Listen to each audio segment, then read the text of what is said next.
Nō reire te iwi nau mai hoki mai anō rā koutou katoa ki tēnei wāhanga motuhake o te karere e kia nei ko ona mata. He wā e te tiro ko muri ai tātou ki te tau ko takotou me ngā āhuatanga i pū e ake i roto i te roa ngō te taunei. Ko te reo tā tātou kaupapa i tēnei rā, kei ko nei tā tātou kai kawe kōrero a Hania Douglas. Ko koe i te titiro Hania ki ngā kaupapa reo i roto i te taunei. Me te aha tau nui tai ore ore tēnei mo tō tātou reo, ne? Ai, kei te tika tēnā.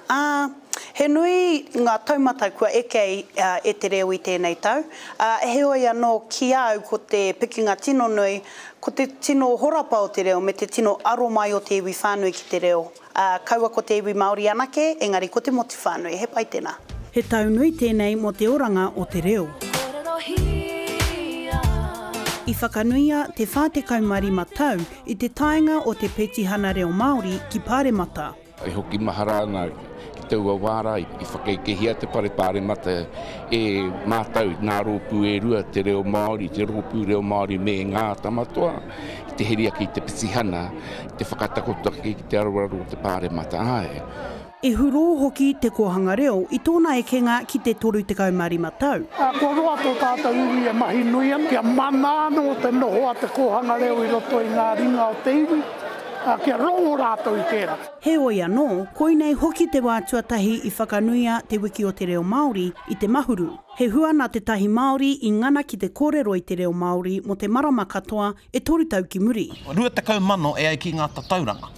Nā kai kōrero i tō tātou reo Māori. Tahi au tia te reo, au tukupu tia te reo, whakawhenua tia te reo, whakatangata whenua tia te reo. Kia kore ai te reo, tō tātou reo e noho hei reo manuhiri, kia kore ai tō tātou reo e noho hei reo manene ki tōna anō whenua. Engari ko te hua nui pea o tēnei tau ki te pakanga mo te reo, ko te aro nui mai o te kāwanatanga ki tēnei kurutonga rerewa i te nui o te pūtea kua tauhorotia ki runga i ngā kaupapa whakarau ora reo. 20 million, hold on, here's another one. $21 million for Māori language and culture initiatives. Me te aha, kei te tupu haere te aro mai o te iwi o te ao whānui hoki ki te reo. He arapi mātou, he ihirama mātou. He tauira mātou ki te wānanga o Aotearoa, ki te ako e te reo Māori. E mihi ana ki te rangi, e mihi ana ki te whenua, e mihi ana ki ngā tūpuna i te pō. Engari tērā te kākano hou, ko te mātāwai, kua whakatōkia e hoki ai te mana whakarauora ki ngā iwi. Taihoa tātou ka kite, mena rānei he kākano whaihua, he kākano whanawhana rānei, tēnei kaupapa a tātou. Nā, ko rongo koutou katoa i ngā whakamārama mo ngā take reo o te tau, o tira hei whakawhānui ake i ngā kōrero e pāna ki tō tātou reo kei ko nei a Hania Douglas, tā tātou kai kaue kōrero. Tēnā koe, Hania. Tēnā koe, Skai. Tau nui tēnei mo te reo Māori, ka mutu i whakanui e tahi o ngā whakaihu waka reo i tēnei tau, ne? Ka whakaroa ki au ki tātāua hoa Jeremy Tātere i whakawhiwhia ki te tohu whakaihuaka mo te reo. Ka mutu i whakahonoretia hoki tō tāua pāpā pou. Moana mahi nui ki te reo, i roto i ngā tau nei. Ka mihi hoki kia korua ko Stacey. Tēnā koe. Me te mōhio, tātou te hāpori reo Māori, he kaha tātou kōrero kia tātou anō. Engari anō kōrua, kua puta au kōrua hua ki te ao whānui, ki ngā mātua e whakākoa nei te reo ki a rātou tamariki. Me mihi tēnā ahua. Tēnā koe. Kia ora, kia ora.